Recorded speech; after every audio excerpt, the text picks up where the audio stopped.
passe. Oh, l'artiste. Super, encore un but sensationnel.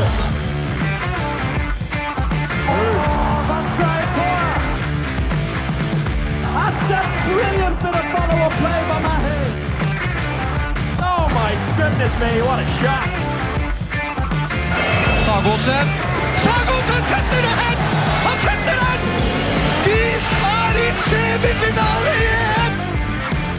Hello everyone and welcome to the Uninformed Handball Hour. It's Chris O'Reilly here with a very quick intro because this podcast dives straight into the action with the strongest domestic competition in men's handball, the Liqui Moly Handball Bundesliga. We have a start of season preview with two good friends of the podcast, Björn Pazen and Sascha Staat, who join us to talk about all of the teams, as Alex promised last week, all of the teams in the Bundesliga. Some for longer than others. Some it's just a sentence or two, whereas with the big dogs, we stick with them for a while. Nice, thorough look into the season ahead. Let's jump right in. Welcome to the show, Björn Pazen and Sascha Staat, the dynamic duo. We would try to make this a 3-hour podcast with you both, but we have all of time restrictions, so we're going to do a quick fire Bundesliga start of season. I would say preview, but this is probably going to come out on Friday when the first games have already been played. But that's how we like to do it on this podcast. First of all, how are you both? First, Björn joining us after his trip through the fjords of Norway. Feeling very comfortable sitting in Hamburg Central Station on my last part of going home. I'm completely relaxed and I hope for a quick fire with Sascha. Good luck. And Sascha, how are you? Are you still in Düsseldorf or are you back home after the game last night? No, I went back home. I enjoyed the game very much. It was a very entertaining game. I think we saw two games on a very high level, to be honest, at this point of the season. Also, the colleagues I talked to said that it was quite impressive from both sides. And yeah, I'm looking forward to the start of the season. There's a new project also for me coming up with Dein Media. I think it's a big change in the media world in Germany, considering handball, and I'm looking forward a lot. I'm quite excited, as I said, and yeah, when Björn is mentioning that he went to Norway, memories come back. I had a good time there last year, and I hope he caught enough energy to have a good season as well. Definitely, yes. Good. So how are we going to do this? I promised in the last podcast that we would discuss every single team. Oh. So we will have to give time to every single team. But I think a good place to start is probably the Super Cup that Sascha just mentioned was at. Chris, he commentated, and it showed a first glimpse of Kiel without Sagosen, as well as a Rhein-Neckar-Löwen team that I was really impressed by. I don't know, like looking at the team and the transfers, I really thought Rhein-Neckar-Löwen were going to potentially take a step down this season, or at least stay at their level. They kind of exceeded expectations last year, in my opinion, but it doesn't look like it. In the end, they lost on penalties to Kiel in the Pixum Super Cup, and looked really, really, really good. Sascha was there, so exactly, he should tell. Rhein-Neckar-Löwen, they probably, I think it's a hot take right now, they probably got the most informed goalkeeper in all of handball at the moment. David Speth is a superstar in the making. Björn also witnessed his performances during the World Junior Championship in the summer. He was the key factor for them to win the German Cup in April. He shined already in various other games. He had a saving percentage of, I think, like 33% last year in the Bundesliga, which is quite good, to be honest, for such a young player.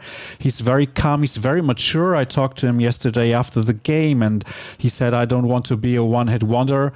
I have to show and prove that I can play on a high level on a consistent base.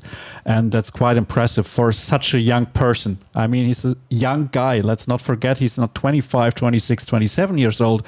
And we have got a lot of good goalkeepers who start to shine in their 30s. And he's very young, and I was quite impressed by his performance. They lost the game, all right, but I think they had a very good game, and they impressed me a lot. It was a good team performance, and especially because Yuri Knorr didn't have an outstanding performance. It was all right, but he was not outstanding like he used to be for most of last season. So I think Rhein-Neckar Löwen will have a good season, Yeah, and it does look like it's quite a young team. You know, we kind of... Yuri Knorr has been around for a while, but he's still young. They will have Halil Jagadnach back, who had a classic Jagadnach performance in that game. He had the ball in a China shot performance, 0 from 2 shots and 2 minutes, and stayed on the bench. But he's a player that a lot of people are looking for. And then in other positions, they've Philip Ahonasu is back. They got Gustav Davison from Sweden, who actually impressed me a lot. And as he said, David Spaeth is in goals. But it's a young team, ready, I think, and quite hungry. But are they still missing elements to this team? They seem to have a big squad, but it doesn't fully fit for me. Do you think that will be a challenge for them, Björn? I would say the biggest challenge for them this year compared to the last season is that they will play the European League. And of course, as I fully agree, the most important newcomer, if it's a newcomer, is Halil Jagadnach, because the other 4, they will fit quite good in the team. Except Lindenkrone, he will be one of the regulars, first 7. But you will have to see how this team, who had a lot of energy last year, mainly in the start of the season, how they will cope with the situation. I'm fully sure that they beat Vada in qualification, that how this team will finally cope with the situation that they play 2 matches a week in European League and in Bundesliga, if they have enough power, or if they say at the middle of the season, okay, now we focus on this or that competition, and then they say, okay, we play with, like Basel, they play with the second team in the European League or in the Bundesliga either. So this will be the core fact for me if they bring the energy they had last year in 2 competitions this season. With that, I mean, there is an area in the squad that concerned me a little bit yesterday, and that is the Uwe Gensheimer-less left wing, which, on a few occasions really let them down. I know they have 2 very young players in there, and Zacharias has one hell of an arm on him, that's for sure, but you don't know where that ball is going to go always. Do we know when Uwe Gensheimer is going to come back? Is that set yet? No, there's actually some rumors out there that he might not even be back at all. He will play again. We don't know how much he will play and how good he will play, but his knee injury was more severe than they actually said. So it will take some time. I just spoke to him for a minute yesterday in the arena, but let's face it, Uwe Gensheimer's career is quite over, to be honest. I think he has played so many matches during all the years in the past, and when he came back from Paris, there was some sort of fall off, unfortunately, because he was a great player before. He had also a great time in Paris. I mean, he performed quite well. So afterwards, it didn't work out that well, his comeback at the Rhein-Neckar Löwen. But for me, also a key position is the right back position, because I'm not convinced that Lindenkrone is the solution there. Oskarsson was quite impressive in the European League last season. He can be a very good player, but he's still quite young as well. And they also have to adapt to the Bundesliga. The same for Davidsson and for Steven Plusner, line player who came over from Denmark. So it will be interesting to see. But as you said before, it's a young team, and it will take 2 or 3 years for them to be good enough again to compete for a Champions League spot. I think they're a number 5 team in the league, like last season. And Björn mentioned that they have to play in the European League, and at some point players will get tired because they're not used to it. Yuri Knorr, for example, is not used to it, and he already had some sort of fall off after the World Championship last year because he was overplayed basically not because he's a bad player. Obviously, he's a great player, but yeah, that will factor in as well. Yeah, and I think Eric Knorr is a player that can actually bring this team up. I think we talk about them as probably outsiders, but and we've talked about Eric Knorr's ability a lot in the past, but we shouldn't overlook just how amazing this player is and what impact he can have on this team going forward. And I was so impressed with that Super Cup game, and actually I've quite big hopes for Ryan Nicolodin. Well, so that's my first hot take of the season. Is that why we've attributed a quarter of our overall time to them? 1 down, 17 to go, my friends. Good luck. So what we're going to do, we're going to go through all the big teams in some detail like that, but also in between, I want to get 1 paragraph thoughts from Björn and Sascha on the rest. So let's start with THSV Eisenach. Sascha, in 1 sentence or 2. I think they just lack the experience and the quality of players to stay in the league. It's nice that they're back. They have a great atmosphere in their arena. But to be honest, I just think they're not good enough. They have a good goalkeeper now. They got Konecki from Kielce, but he has to adapt to the Bundesliga. I don't think it will work out. I absolutely agree with Sascha said, that the classical season for the elevator, they go up, they go down. I hope they don't destruct any structure in the team or with the coaching staff or things like this. They know that they have the hardest of all teams, but they made 1 good signing, except the goalkeeper from Kielce is the new left back. Is Niklas Heidkamp. He comes from Leipzig, and he was the one among the under-21 world champions. And I would say that he can have a lot of playing time in Eisenach, and that he will be someone for bigger clubs later on, that this season might be useful for him and for the club to earn some money and to get some experience. But I don't think that they will continue in the first league. Let's go for someone more people might know. Ballingen are back. Okay, let's talk about Baling. I just talked to one colleague today about Baling, and he's quite confident they can stay in the league. They got much more experience than Eisenach. That's the difference. They played in the Bundesliga 2 seasons ago, and some of the players are still there, but there's a reason why they relegated back then. They, I think, are also not good enough. They got a more experienced coach in Jens Bürkle, who was already their coach when they relegated, and I like that they stuck with them. But also in this case, I don't see another team than Eisenach which is worse than them. So that's the problem, that the other teams are probably better than they are. I fully agree. The only option that could be, if they don't find the right way, is TVB Stuttgart. But to be honest, Stuttgart from the squad, they're much better than Balingen. I really like Balingen to be back in the league because they belong to the league. They are a nice club. They have great fans. They are great on home matches. But I agree that normally after 34 matches, I don't see any team which they could leave behind except Eisenach.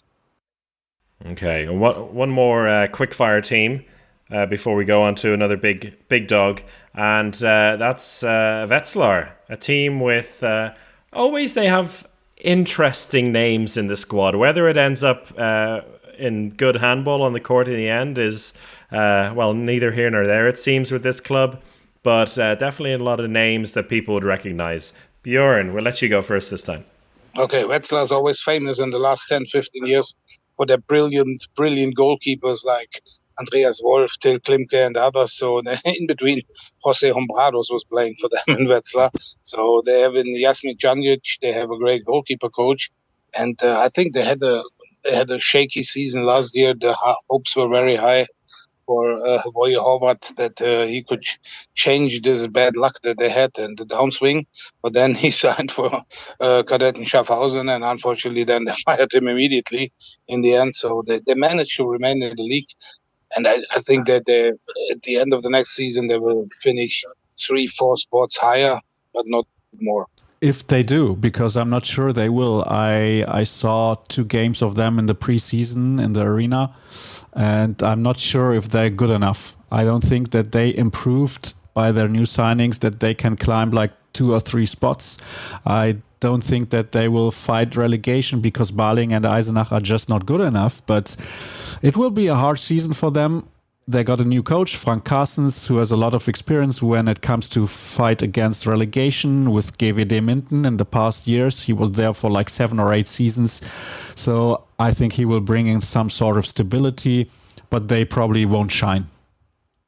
But they probably will beat Kiel in one game this season. In 2. So let's hope in 2. Always, and hopefully 2. Maybe then let's move on to Kiel, the reigning champions, the biggest team in Germany, probably the biggest team in the world.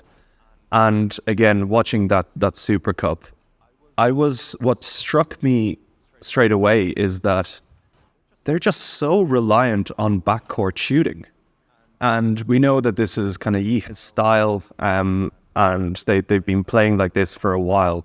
But handball has moved on in many ways. A lot of teams have moved to kind of one-on-one handball, trying to break through, while Kiel are just there raining down 9-meter shots from Reinkin, from Johannesson. And do you think that is sustainable, Björn, that this style can actually continue working in the world of handball that we have right now? In the end, it's the way the Kiel plays since Gislason before. So Yisha did not change a lot of tactics. So in the end, it was the way Yisha was a player, shooting from 9 meters. But you will see the problem of Kiel is they have Johannesson now, and they will sign Madsen next year. They need some fresh blood in the backcourt area because Duvniak is older. Weinhold is more injured than playing at the moment due to his age. And and I still wait for a super duper season from Nikola Bilic. So if Bilic steps in, Duvniak gets some time to rest, and Johannesson and Reinkin play like this, they can continue with this. But I think that the bigger problem for Kiel will be the goalkeeper position. The way in the attack is okay.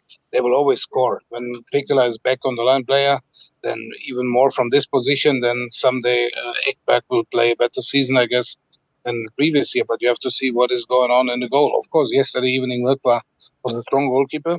But I would say that in those situations, they needed Landin yesterday. Landin was there. And I'm not fully confident that Vincent Gerard can fill these footsteps in the next 2 seasons. So I'm sure that maybe Mirkwa will play more, and Vincent Gerard will be the number 2. Because he played 2 great tournaments in 2017 and 2019. But in the end, I'm sure that Kiel will lack some points from this position.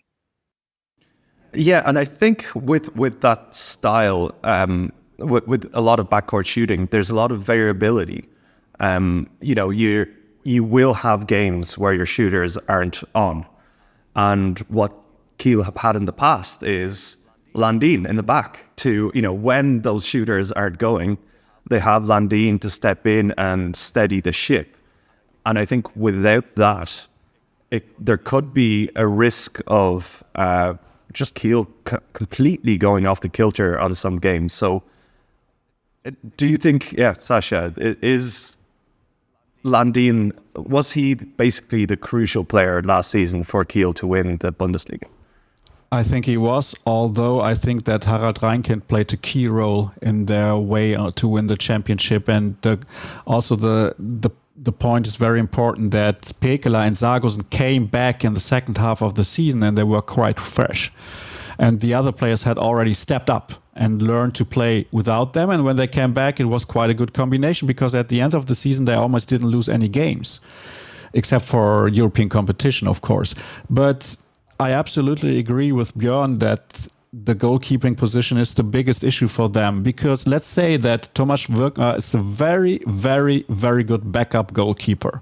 Also compared with other teams in Europe, he's a very good backup goalkeeper, but he's not a number 1 goalkeeper. So that's the issue with them. Vincent Gerard is injured right now. He will come back in some weeks. So Mirkwa has to play all the time. Might be that he surprises us, but in the past, Landin was playing like 7 or 8 games on a very high level, and Murgwa had to perform in the other 2. But now he has to perform in 10 or let's say 8 or 9 games, and I don't see it coming. I don't see it coming, with all the respect to him, but I think that's the biggest issue, because Gerard doesn't know the players in the Bundesliga. He knows the players in the Champions League. That might work out, actually, but I think in the Bundesliga he will need time to adapt.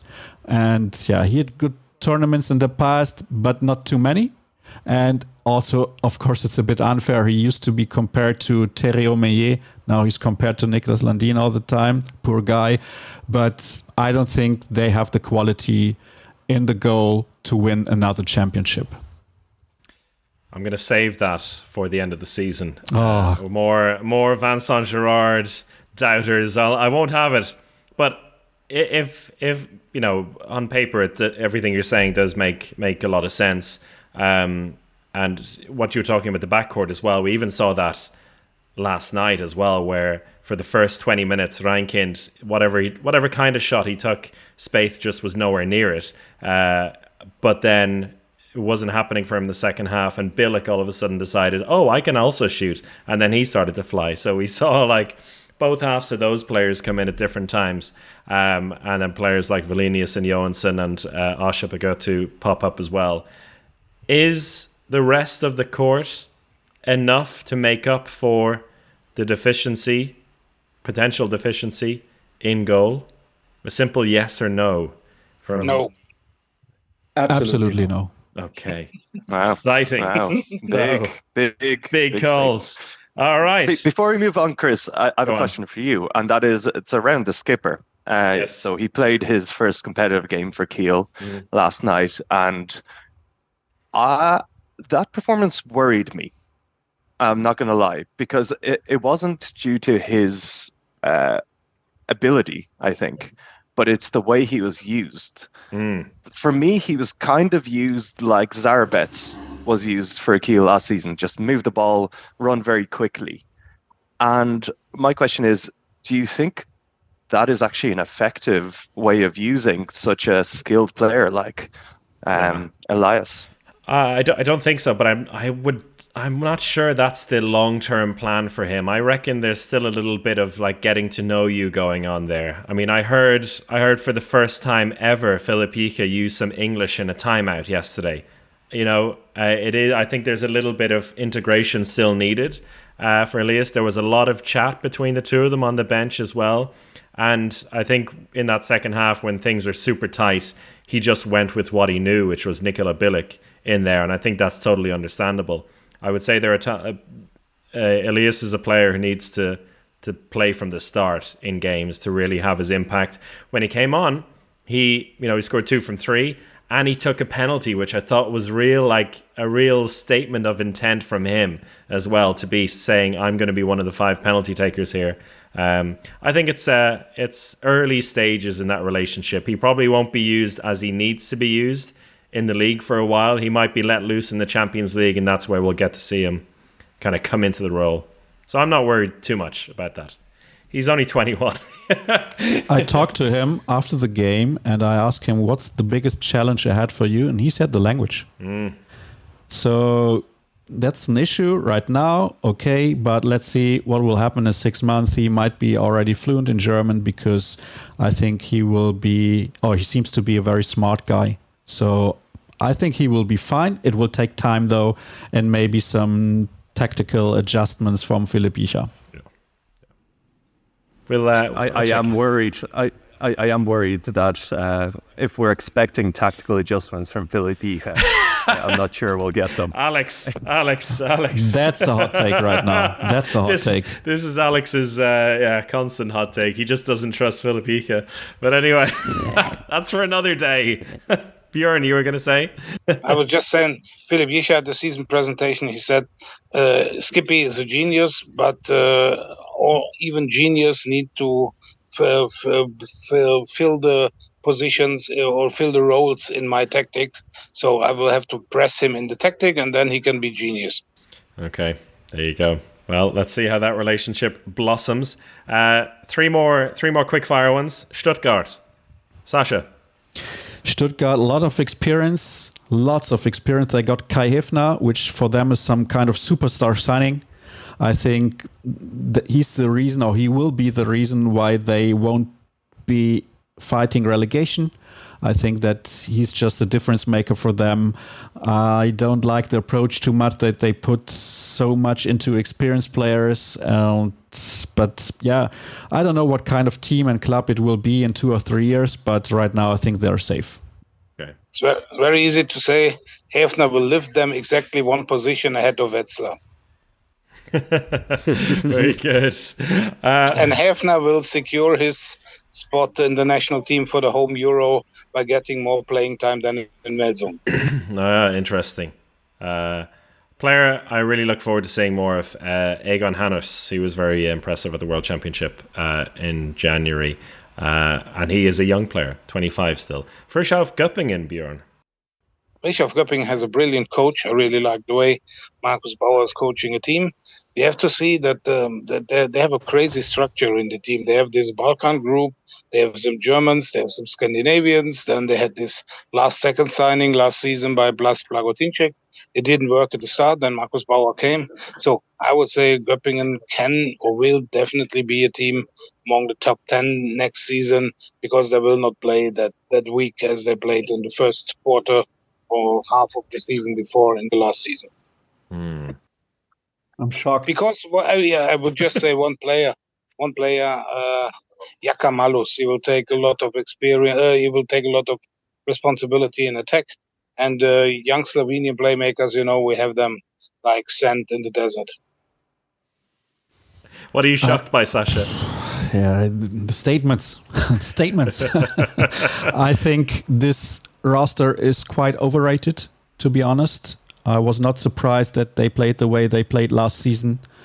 Also, they had to fit in some players quite late. All right, I get that. But I don't think the team is that good. I think they will be like 12th, 13th place maybe. I don't think that Markus Bauer is that great of a coach. Actually, I totally disagree with Björn, because if you take a look at his track record, it doesn't convince me. And I think they will be, maybe one of the disappointments of the season. They will have Sebastian Heyman coming back, who had big injury. I'm not so sure about that, because I talked to a colleague of mine and he said that Sebastian Heyman has some mental issues because he doesn't trust his body, because he had 2 ACL injuries. So it might take time. It's very unfortunate, because Sebastian Heyman would be a great solution for the national team. He's a great player. But I'm not sure if he will ever fulfill the expectations we all had in him. Yeah, that's such a pity, right? For a player who, like, his physicality, his body is the thing that kind of makes him step out. That he doesn't trust it. I guess, it's understandable. Sascha, I've really enjoyed your pre-season podcasts on Kreis Ab, and I loved your introduction for the next team I want to ask you about, Erlangen. Because you said you didn't get the Erlangen correspondent on all season because nothing happened last season. Will something happen this season? Yeah, I'm not so sure. It's one of those clubs where you think, okay, if they play a game, do I have to watch it? Maybe I can tune in, and could be a great game, but it could also be rather boring. Most of the time, it's rather boring. They play in Nuremberg in an arena which is built for ice hockey and concerts, so it's a strange atmosphere if you watch their home games. There is some kind of soul.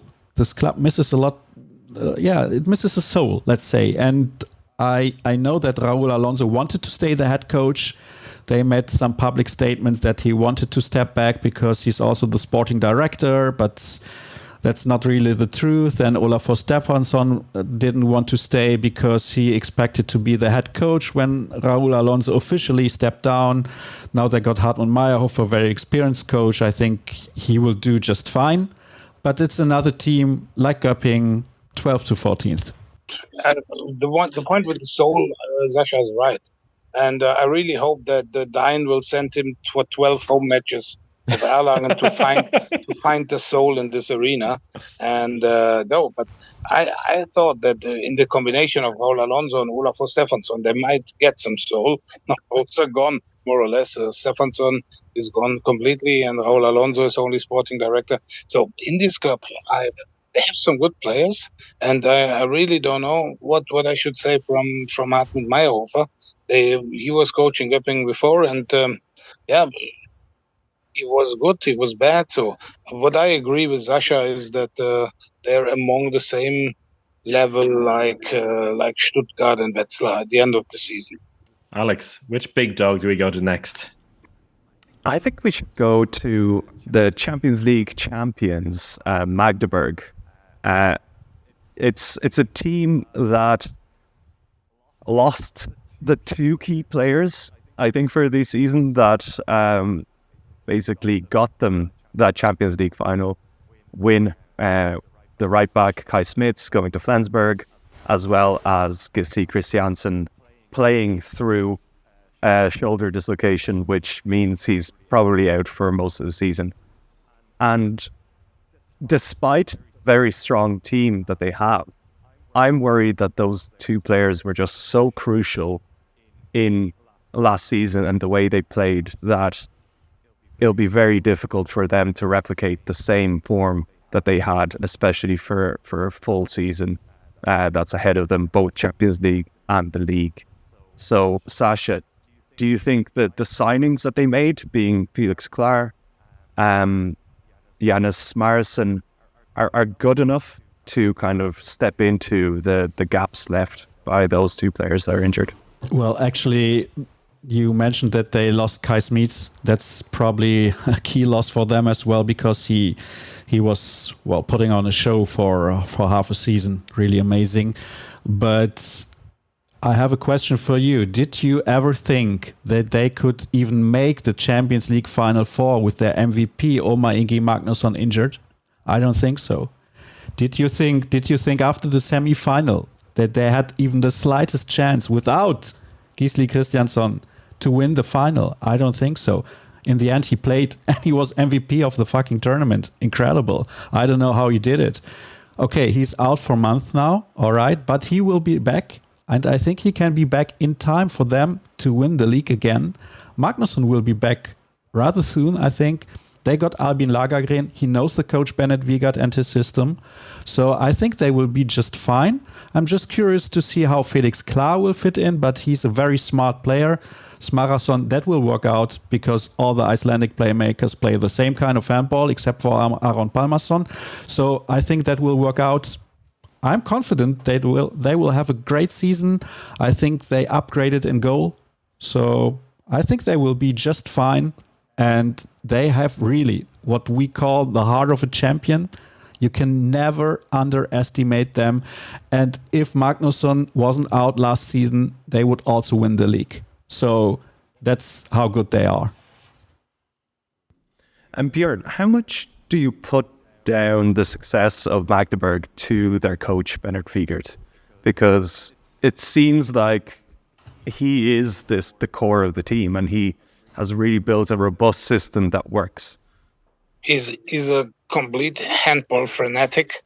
So he's working handball, I think, 23 hours a day. 1 hour is for sleeping and eating. And how he prepares his team emotionally, tactically, physically is absolutely brilliant. He knows everything. He knows everything about every player. So I would say that Bennett Wiegert was the main core winning the Champions League Final Four under these circumstances. And when he allowed Christiansson to come back, it was the same. So Bennett Wiegert definitely lives handball. And I think that I agree in some points with Sascha that Magnusson will be back quite soon. And Christiansson will be back after the Euro in Germany. So that might be early enough that they have not lost so many points compared to my champion's favorite, what we're talking later on.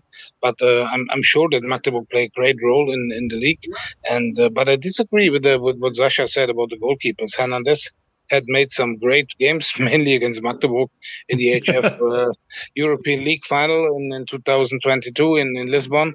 But Mike Jensen really improved in the second part of the season. And okay, you need a number 2 because, in my opinion, in this constellation, Portner is a clear number 1. And yes, and in terms of the newcomers, I'm really focused to see what Albi Lagergren will do the second time in Magdeburg. First time was not 100%, so maybe he returns and forget Kai Smits quite early. You can't forget Kai Smits. No, I think their upcoming game against Flensburg will remind them pretty soon. Round 2, they face each other. They face Fuchs Berlin in round 3. So already, like as it was last season, it feels like huge games week in, week out for those teams. Björn, you've got a train to catch in 11 minutes.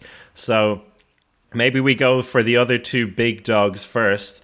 And then we'll let Sascha do what he loves best and go through all the mid-table teams alone with the 2 of us. This is where he belongs.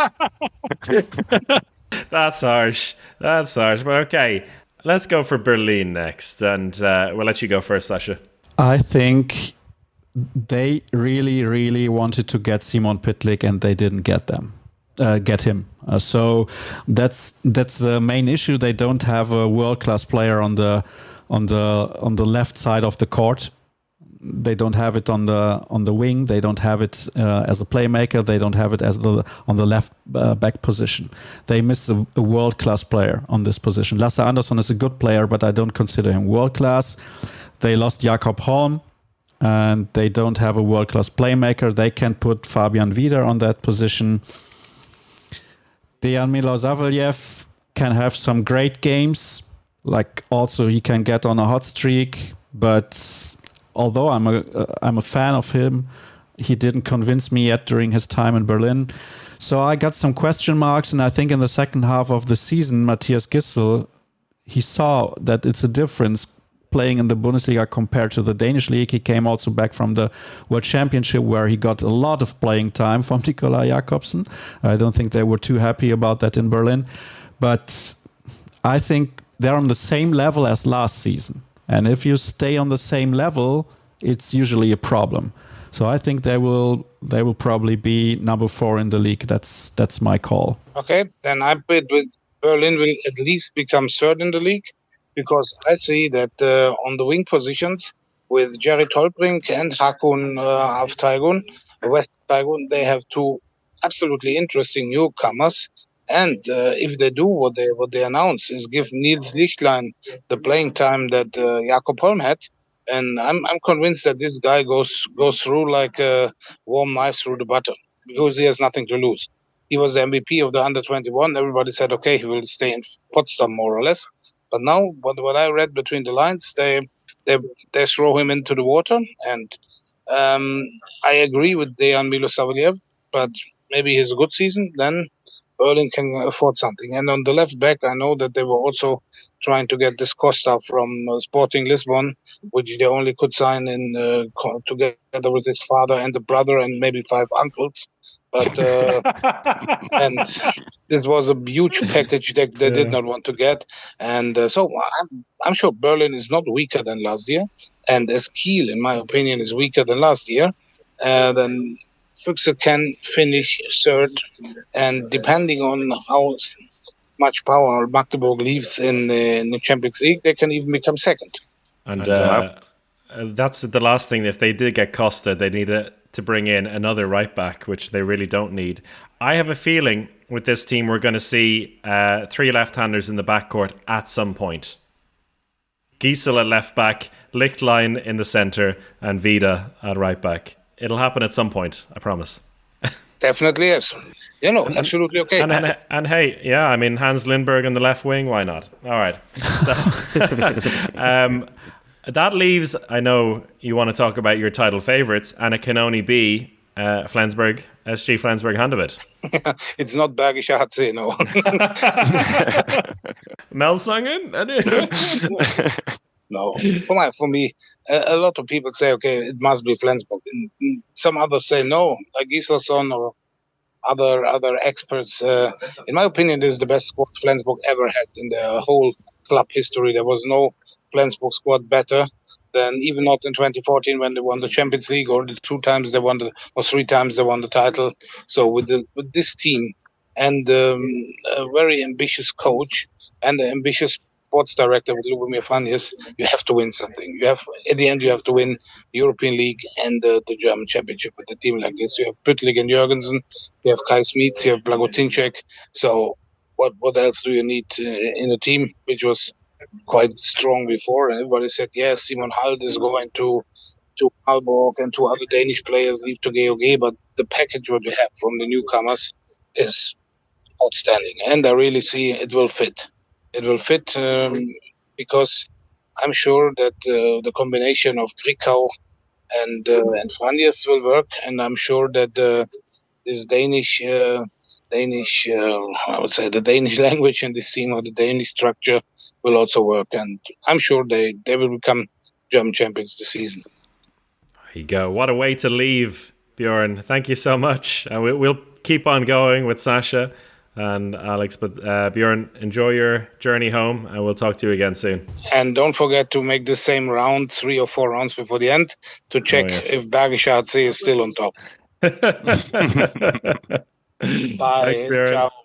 Sascha, on the point of Nikolai Krikau, we had a chat with him last week. Super fascinating. You spoke to him, I know, a couple of years ago as well.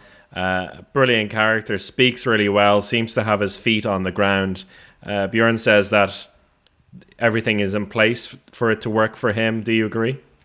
I think so too. They have great goalkeepers in Benjamin Buric and Kevin Möller. Outstanding duo, maybe the best in the world, might be.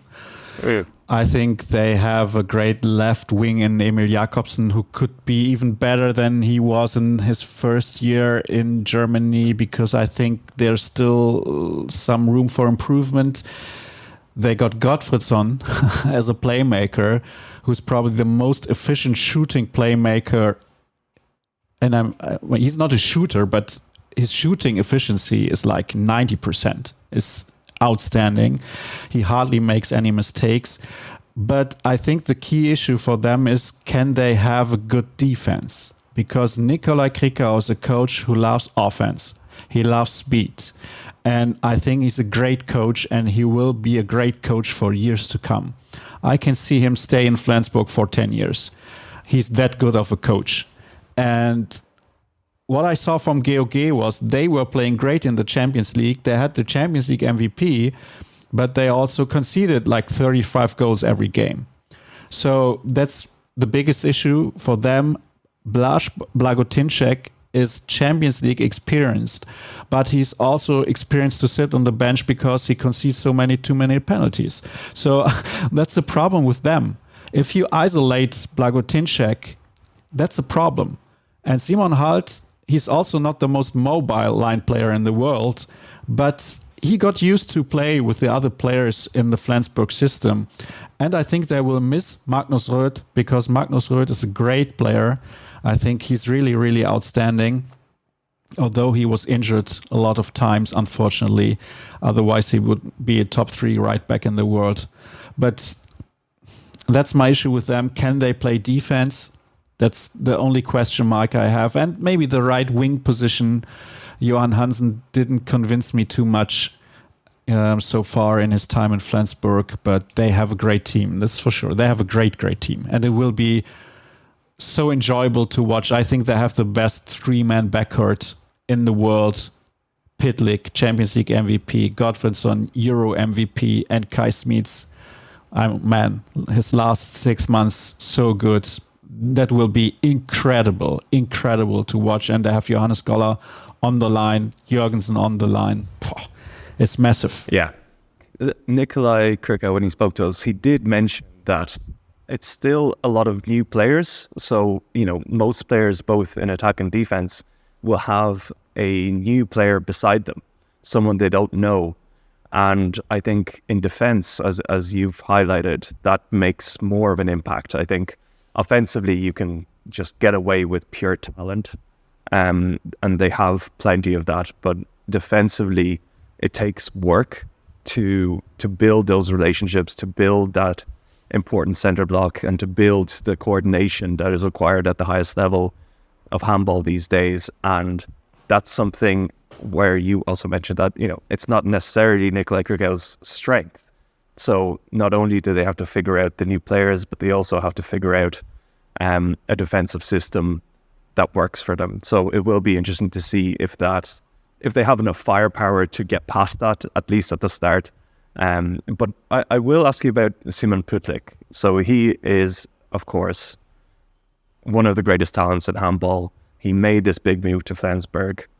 And I'd like to understand if you expect him to be in a similar vein to Matthias Gitzel when he came to the Bundesliga, where he faced challenges still. He couldn't quite take over in the same way that we've seen at the highest level for Denmark, etc. Do you think Pütlik will have similar challenges this season? Similar, yes, but he has more help. He has Gottfridsson and Kai Smits.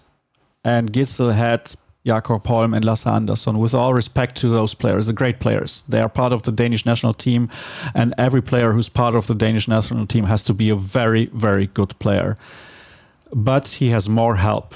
For me, there's more questions when it comes to the players behind those three, behind Simon Pütlik. Will Lasse Möller be able to stay fit for all season? What will Mats Mensah do? Because sometimes he does crazy things in a good way, sometimes in a bad way. And they also don't have a second left-hander of a high level. Taito Einarsson is all right, but he's not a great player. So, well, Mats Mensah can play there. I don't think Pütlik will face the same challenges. Of course, it's different to play in the Bundesliga because it's more physical and you have to perform in every single game. That's the difference to the playoff system they have in Denmark. If you have 3 or 5 or 6 bad games during the regular season, it's not that much of an issue. But in the Bundesliga, you just can't do that because of the way the league is structured. I think he will have a great season. We shouldn't expect too much from him because he's also still very young, 22 years old, if I'm not mistaken. Yeah, he was the Champions League MVP. But GOG was the underdog, and in the Bundesliga, according to my colleague Björn Pazen, they're the favorites to win the title. So it's different kind of expectations. Even in the Danish league, nobody expected GOG to repeat. Everybody was stunned and quite impressed that they won the title in the first year. And nobody said, yeah, they have to win it again because they lost Matthias Gitzel. And suddenly they won it again because Pütlik was so good and also other players were very good. But yeah, Flensburg is probably the team to lose the title. I'll still go with SC Magdeburg. Good. Well, nice to see some. This is why we got you and Björn on together. Nice bit of disagreement, you know? Yeah, it's very nice. And let me say a few words still on Füchse Berlin. Paul Drucks, their captain, is out with an Achilles tendon injury. And I doubt that he will be back before the European Championship. And I think they will miss him quite a lot because he's one of the best eighth men in the world. He can just come on and play on 2 positions in the backcourt. He doesn't make a lot of mistakes. He brings a lot of energy and he's good on defense. And they lack this kind of player right now. They were looking for it. They wanted to sign Luka Cindric. Bob Hanning said no. Stefan Kretschmer wanted him. I think they couldn't afford him. Andre Gomes the same. So they lack one player on this team right now, and I think in the end it won't be good enough. So that's why I think they will be in 4th position. Flensburg and Magdeburg will play for the title, Kiel in 3rd. That's what I think. And it's fascinating this season because we talked about the top teams now, and of course we'll talk about Melsungen now, which is really the whole part 2 of this podcast will be a Melsungen discussion. We don't know. I thought you only had an hour, Alex. No, I'll be gone soon. But I do want to say that the team, there's 5 really, really top teams that all have a chance of a title. But each team has flaws. And we've talked about them, from injuries to different players leaving or arriving. I don't see a team that's just primed and ready to absolutely dominate. And I think that's what makes this season really exciting because, anything can happen in the first couple of weeks even. that can break open this season. So I think last year was incredible. I think we're set up for another incredible year. Yeah. And at this point, I will have to drop off, but I will leave the rest of the podcast. The mid-table boys. Mid-table boys. It's all about average. Oh, there you go. All right, thanks, Alex. Enjoy the rest of your work day or your long day. All right, ciao. So let's start. We will leave Melsungen to last, Sascha, because that's just everyone's favorite topic. We'll go from the bottom up. We left off with Erlangen, so we go to Bergische HC. Björn's second title favourites. What do you actually believe they're capable of this year? I think they can improve a little bit because I think they have quite a good team. They got some very decent players. They got a young and full of energy coach in Jamal Naji. And I think that he will be able in his second year at BHC to make even more of a difference. I think that they got better at the right back position. That was their problem in the past couple of seasons. They got a young player in Elias Scholtes, who was also part of the German team winning the Under-21 World Championship. They got Mads Andersen, a player from Denmark, who scored more than 200 goals there last season. So they got a lot of options. They just have to be more consistent. I think that's the main issue with them, and their preparation, their preseason was not the best when it comes to results. But maybe they find the right way. They got an easy schedule at the beginning. They play at Eisenach and then at home against Baling, the two newly promoted sides. So I think, they will have a decent season. I think they can crack the top 10, like 9 spot or something like that. Good start like that can make a big difference, right? At least in terms of impression and how a team feels. One team that knows that all too well, a team that had an incredibly bad start to the season, then went on a 9-game winning streak, and then went another 8-game winning streak, then went 9 games without winning, is Leipzig. How do you think they're set up this season? Another roller coaster for the boys in green. I saw one of their warm-up matches against Potsdam, at least the first half of it, where, of course, Potsdam being a second league team, but Leipzig, they're an interesting group of players this year. It's a very interesting group. What I don't like is if you get a coach mid-season and he does well at the beginning and then you sign him to a long-term deal. I don't get it. Give him 1 extra year, which is fine. Every coach will do that. I guess so. But why just, have this long-term deal? I'm not convinced. Actually, I always think that Leipzig is one injury away from collapsing, like if Luka Witzke as a playmaker is out, then they got a problem. If Marko Mamic is out, they got a problem. They got some very good players, also backup players. They're good. But for some reason, if there's one player who's out, they always got some problems. At the beginning of the season, Luka Witzke was out and they lost. At the end of the season, Viggo Christiansson was out and they lost. They didn't find ways to win without even one of their top 7 players. If one player was out, they lost. So I'm not convinced. I think they will be like maybe another disappointment of the season, actually.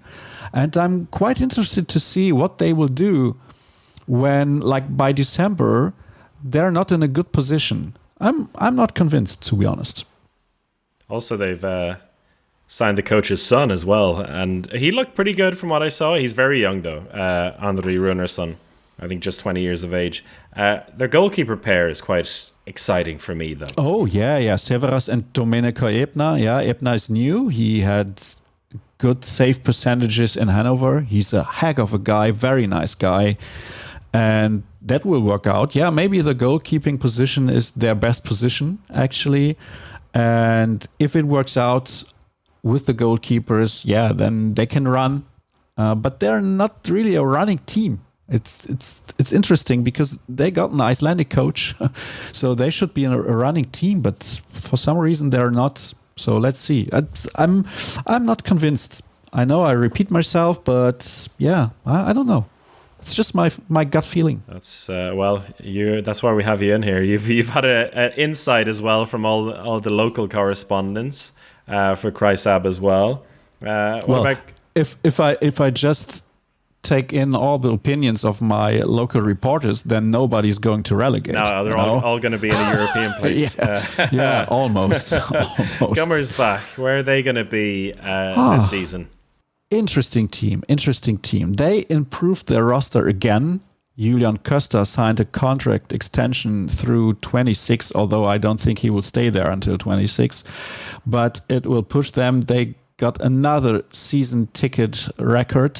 So, interesting team. But I think that around the club, maybe some of the people might have the expectation that they can make it to the European League. And that's a long shot. And it's a club with a lot of tradition, and people expect maybe something too much. And yeah, I think that might be a problem. I think that in the end, it will be 8th to 10th place for them. And then they can be absolutely satisfied because they just promoted last year.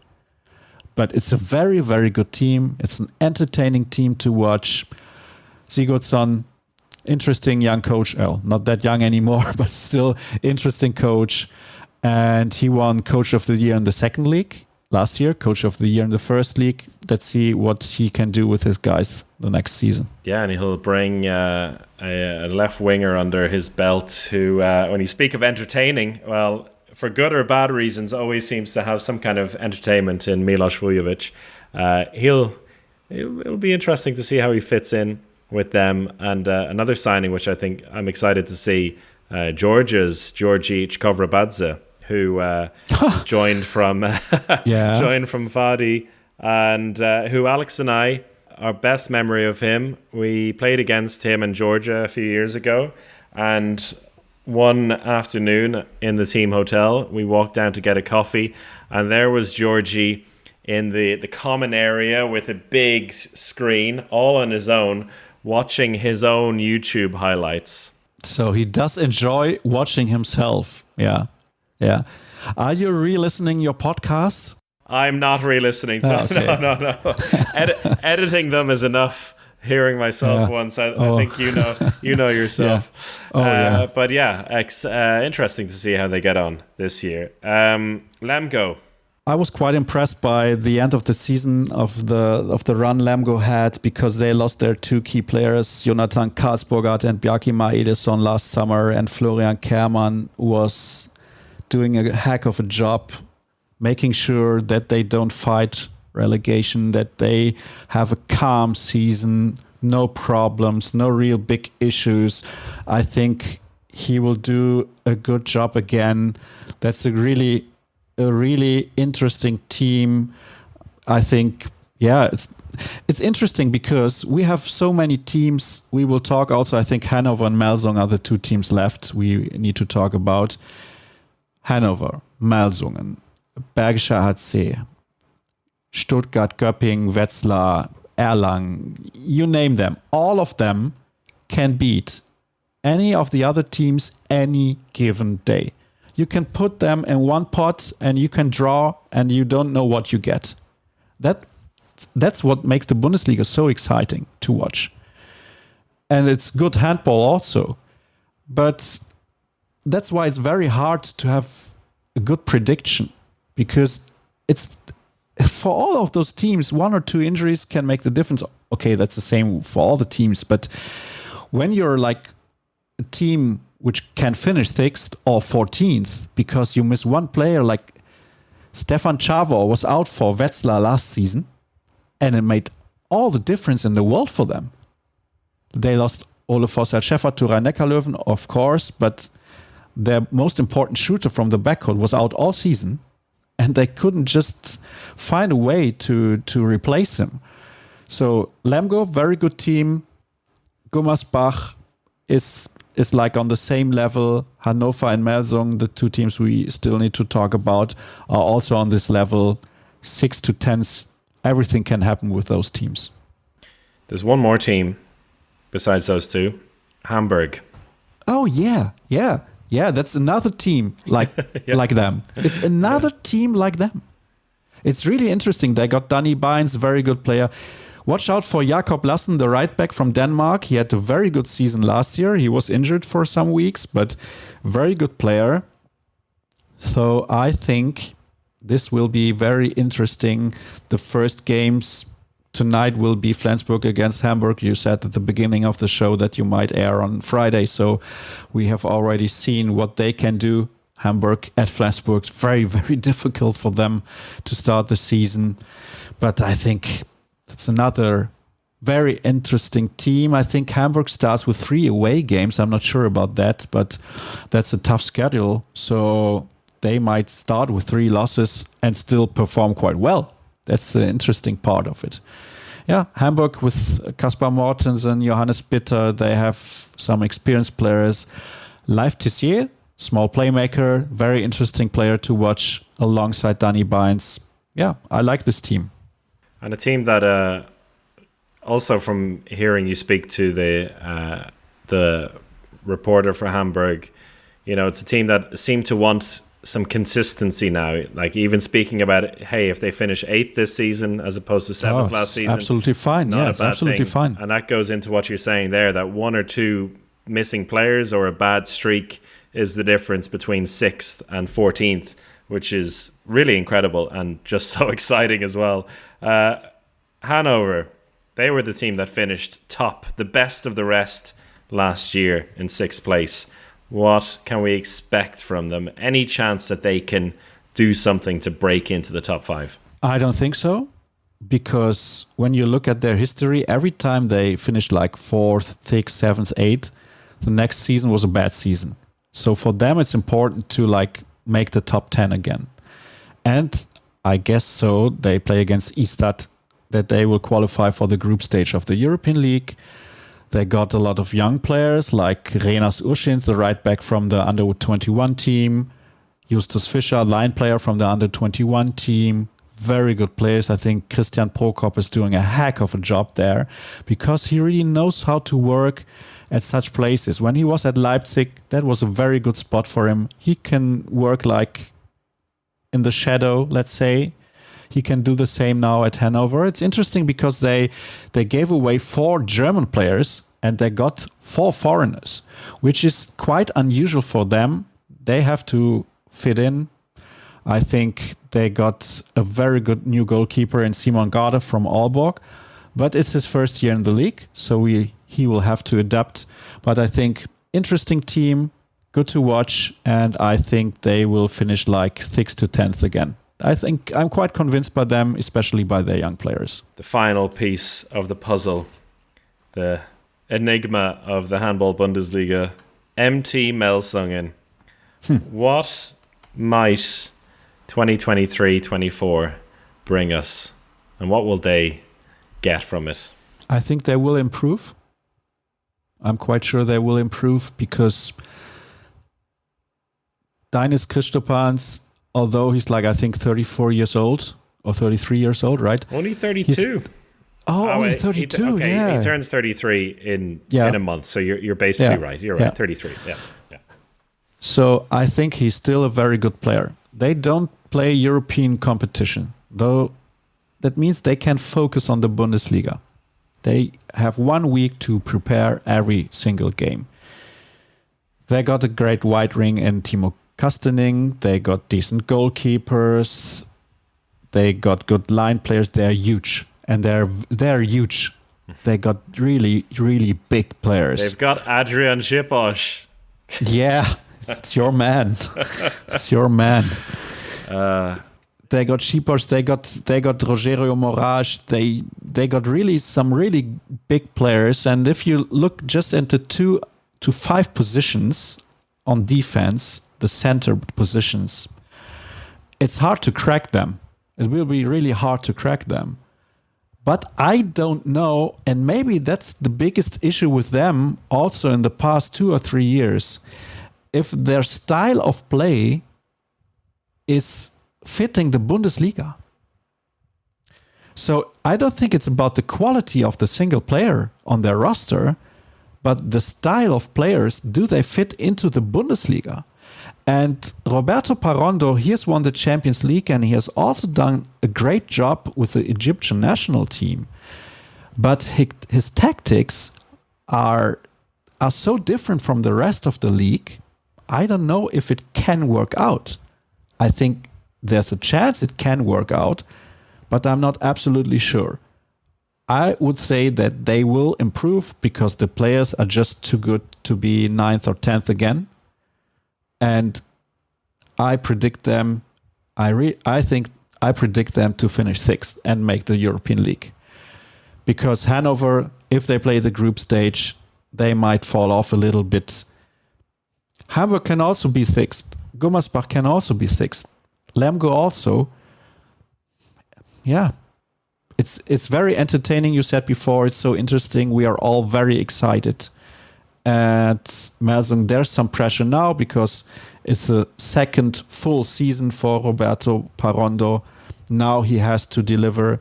Will he be able to deliver? I think he's good enough, like the team. But it's Melsungen in the end, huh? Yeah, I mean that's it. If this group of players had another name and say you had the top 5 absolutely. in the Bundesliga all somehow in a Champions League group with this team, you would see them being able to mix it with them. Maybe not win it, but, be somewhere in the middle. Like, looking at the players alone, there's no reason why they can't be as good as Reineke Leuven. With the international level, goalkeepers, every position, you have players that have competed at a high level, Champions League or at European or world level. But yeah, why it doesn't come together? Maybe this is the year. Yeah. We can just always look at the that. goalkeepers. Yeah. Just look at the goalkeepers. I remember how Nebojša Simić was playing for the Montenegrin national team at the tournaments. He's a great goalkeeper. Morawski, the same for Poland, usually performs quite well at the tournaments.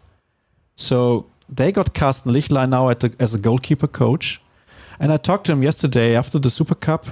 And he was the goalkeeper coach at GWD Minden before they had Malte Semic.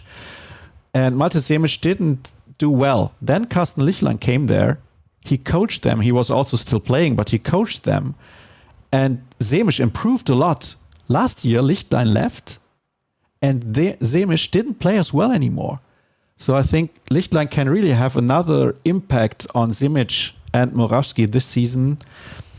That's probably one of the reasons why I believe in them, because the goalkeepers will make all of the difference. And yeah, let's see how they will do.